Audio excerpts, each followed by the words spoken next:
રાજ્યમાં હજુ પણ 2 દિવસ સુધી ભારે વરસાદ વરસી શકે છે આગાહી વ્યક્ત કરી છે હવામાન વિભાગે।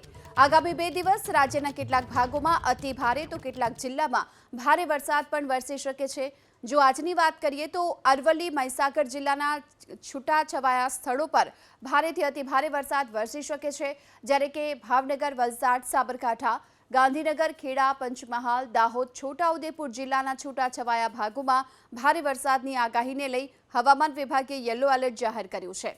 સંઘપ્રદેશ દમણ, દાદરાનગર હવેલીમાં પણ આજે ભારે વરસાદ વરસશે તેવી આગાહી હવામાન વિભાગ તરફથી કરવામાં આવી છે।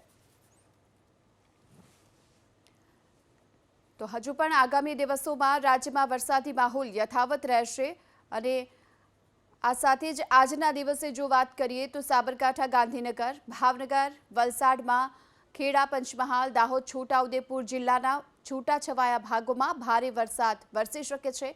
તેની સાથોસાથ અરવલ્લી, મહીસાગર જિલ્લાના છૂટાછવાયા સ્થળો પર ભારેથી અતિ ભારે વરસાદની સંભાવના હવામાન વિભાગે વ્યક્ત કરી છે।